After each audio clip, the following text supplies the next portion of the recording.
हम पहुंच चुके हैं कैंटीन।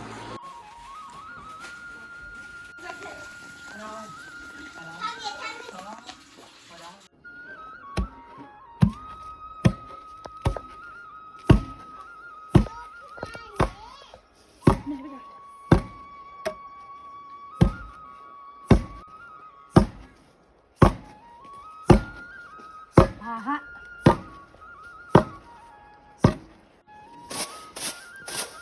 झंगोरा निकल रहा है।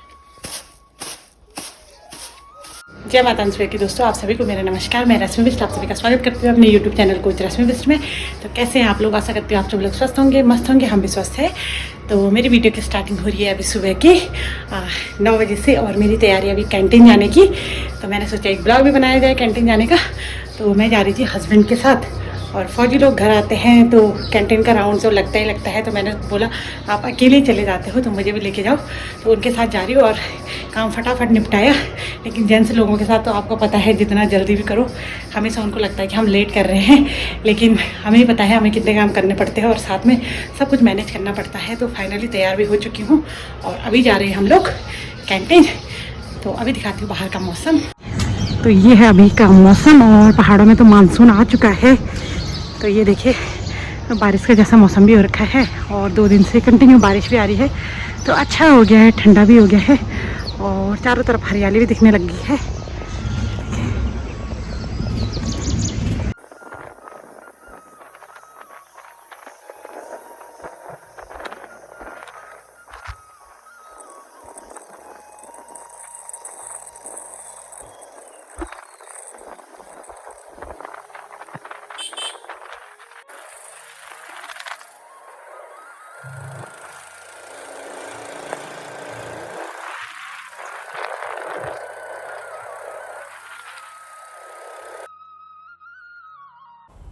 तो दोस्तों हम लोग निकल गए हैं कैंटीन के लिए और अभी हम पहुंच गए हैं चमोली पुल हमने क्रॉस कर दिया है।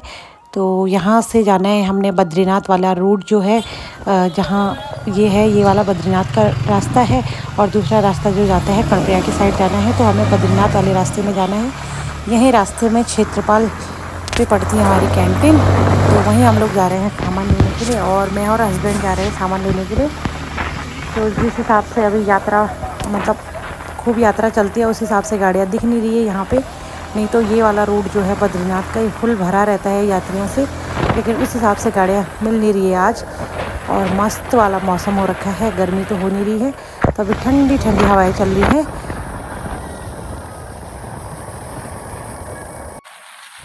और चारों तरफ के नज़ारे बहुत ही खूबसूरत हो रखे हैं, बादल लगे हुए हैं। तो बहुत ही मस्त वाला व्यू आ रहा है। तो ये है बद्रीनाथ हाईवे और हाईवे पे देख सकते हो आप गाड़ियाँ बिल्कुल ही कम जो होती है ना, जैसे नॉर्मली चलती है जब ऑफ सीज़न होता है तो उस टाइम पे भी इससे ज़्यादा गाड़ियाँ चलती है। फाइनली हम लोग पहुंच चुके हैं क्षेत्रपाल कैंटीन में और यहीं से हमें सामान लेना है। हम पहुंच चुके हैं कैंटीन।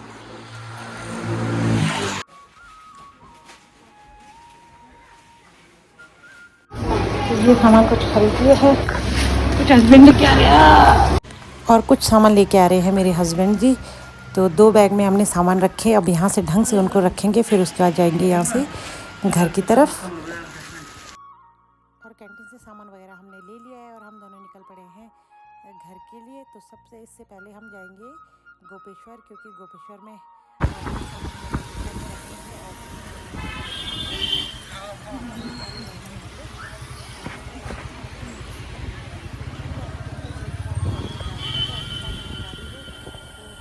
नहीं सकते और जल्दी से आ सकते हैं।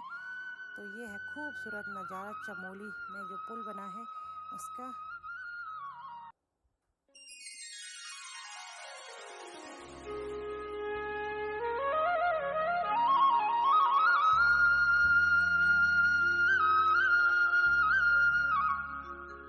तो मैं और हस्बैंड जी आ गए हैं कैंटीन से वापस और जो सामान गोपेश्वर का था ना वो हमने कमरे में रख दिया है और जो घर ले जाने वाला है तो वो हस्बैंड जी लेके चले गए हैं। तो अब जाना है मैं घर और हम वहाँ से 9 बजे आए और 11 बजे तक हम यहाँ कमरे पर पहुँच गए। अब खाना बनाने के लिए सीधे जाना है घर, क्योंकि आज मेरी छुट्टी है। तो अब जाएंगे हम सीधे घर और घर में खाना बनाएंगे। और इलेक्शन के चक्कर में जगह जगह हल्ला होने पे लगा हुआ है, प्रचार प्रसार चल रहा है। और रास्ते में तो इतना लंबा जाम लगाया था ना, पता नहीं क्या मिलता है लोग, मतलब जनता को परेशान करके उस तरह से पूरे जाम लगा के। तो हम किसी तरह से वहाँ से आ गए थे। तो अब सामान रख दिया है यहाँ पे, अब चलते हैं यहाँ पे। और पूरा खाली खाली इतना गंदा गंदा हो रखा ना यहाँ कमरे की हालत। ये अभी छोड़ो, बाद में जब आएंगे तभी सही करेंगे इसको। तो अब चलते हैं फटाफट से घर को। ये देखो मुझे दबा दिया, चल। और ये बैग हमने ले जाना है घर। तो जैसे हम घर जा रहे थे तो रास्ते में मिल गई मेरी छोटी बहन, वो आई थी मायके, तो मिलना नहीं हुआ, तो यहाँ पे थोड़ा सा मिल गए उससे। हम लोग कितनी जल्दी पहुंचे घर, टाइम 11 बजे। तो हम लोग भी गोपेश्वर से आ गए हैं अपने घर की तरफ सामान लेके। और बच्चे यहाँ पे देखो मस्त करके नहा रहे हैं टब में बैठ के, कोई बाथरूम में। तो गर्मी हो रही है, नदी में नहीं गए इसलिए घर पे नहा रहे हैं। और यहाँ पे दीदी और जेठ जी ले आए हैं जंगल से लकड़ी काट के घर पे। और ठीक खाना बनाने के टाइम पे आई दीदी, और अब जंगल गए थे लकड़ी लेने के लिए दीदी और जेठ जी। तो वो लोग तो जंगल से आ गए हैं और उन्होंने नाश्ता भी किया है। तो अब भात बनाने की ड्यूटी मेरी है।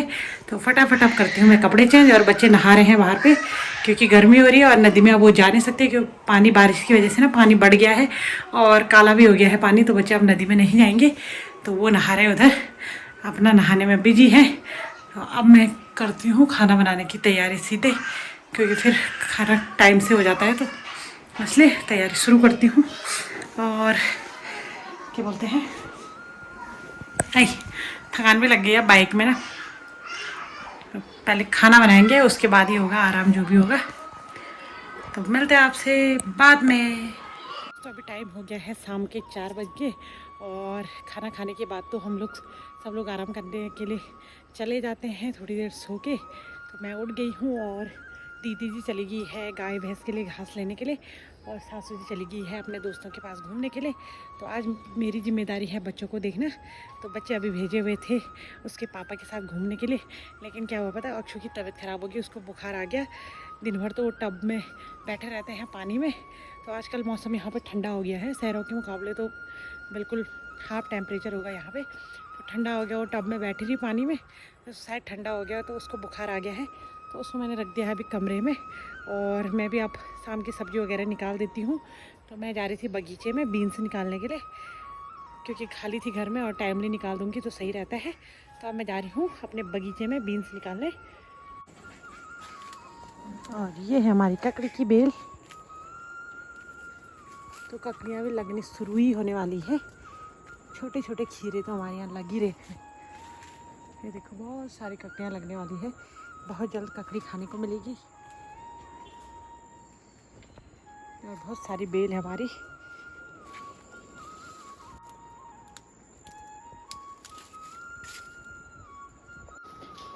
तो मैं भी आ गई हूँ अपने पॉली हाउस पे बीन्स निकालने। और बीन्स धीरे धीरे ख़त्म हो रही है, काफ़ी सब्जी हमने खा ली है इसकी। अब निकाल देते हैं इधर से।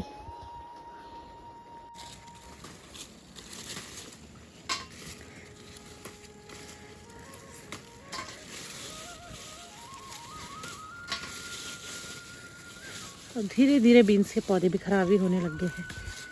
तो ये कुछ कुछ सब्जियां और बनेंगी, उसके बाद ये गाय को दे देंगे इनको। देखिए ख़राब होने लग गई अब।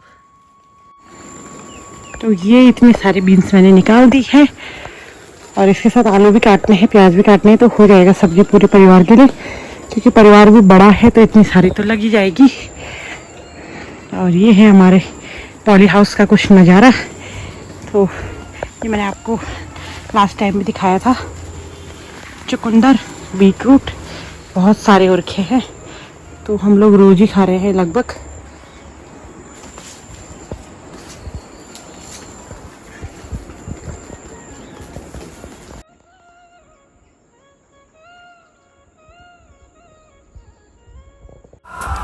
अभी मैं कूटने लगी हूँ झंगोरा। और इसको ना ज़्यादातर लोग मार्केट से ख़रीद के लाते हैं तो मार्केट का बना बिल्कुल टेस्ट नहीं है उसमें।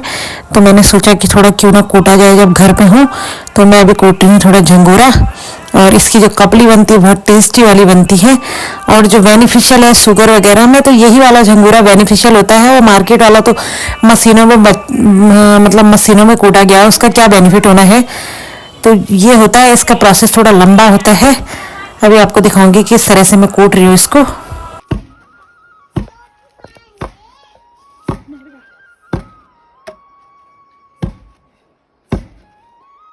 तो इस तरह झंगोरे को जो अलग करने का प्रोसेस होता है थोड़ा स्लो वाला होता है, लेकिन इससे जो झंगोरा मिलता है वो बहुत ही टेस्टी होता है। आजकल जो मार्केट में मिल रहा है बिल्कुल वाइट झंगोरा मिल रहा है, उसमें कुछ भी नहीं होता है। और जो ओरिजिनल झंगोरा कूटा जाता है ना, उसका कलर थोड़ा सा हल्का मतलब क्रीमिश कलर का होता है। तो वो ओरिजिनल झंगोरा होता है जिसको ओखली में कूट के पूरे प्रोसेस के साथ होता है। तो आजकल तो लोगों ने तो सारी ओखल वगैरह सब बंजर रख दिए हैं, उनका यूज़ ही नहीं हो रहा है। तो जब मैं गांव आई थी तो सबसे पहले मैंने इसी की लिपाई करी थी। मैंने कहा कि ऐसे बंजर पड़ा है तो क्यों ना मैं इसका यूज़ करूं। और साथ में ये देखिए ना, इसका जो भूसा निकल रहा है, ये गाय पीछे से लगी हुई है खाने पे मेरे साथ। तो मैंने झंगोरा कूटने के लिए थोड़ा कपड़े चेंज करे थे, क्योंकि भूसा ना पूरे कपड़ों में गिर जाता है इसका, तो काफ़ी दिक्कत आती है फिर खाना बनाने में। तो दोस्तों बीन्स वगैरह धोने के बाद मैंने थोड़ा सा झंगोरा कूट दिया है, क्योंकि ओखली मैंने ढंग से इसकी लिपाई पुताई करी थी तो टाइम था, तो मैंने कहा थोड़ा सा झंगोरा कूट देते हैं। और बाज़ार से ख़रीद के लाते हैं लेकिन वो टेस्ट में बिल्कुल बेकार होता है। खाली ये है कि हम हाँ झंगोरा खा रहे हैं, लेकिन जो रियल होता है ओखली में कूट के होता है। तो खाली ऐसे बंजर पड़ा था तो मैंने इसकी लिपाई कर रखी है घर आने के बाद, और मैंने झंगोरा कूट भी दिया है। तो अब टाइम भी काफ़ी ज़्यादा हो गया, अंधेरा जैसा भी लग रहा है मुझे। तो मैं तब तक बीन्स वगैरह तोड़ती हूँ और सब्ज़ी की तैयारी करती हूँ, जब तक अक्षु सो रखी, क्योंकि वो उठेगी तो फिर परेशान करेगी, क्योंकि तबीयत ख़राब है उसकी, तो उसको परेशान करेगी। और ये देखो, ये दो शैतान है मेरे साथ, एक ये है और एक अंदर है। तो टीवी देखने में लगे होंगे दोनों वहाँ। अक्षु भी देखो, हाँ अक्षु को भी देखो।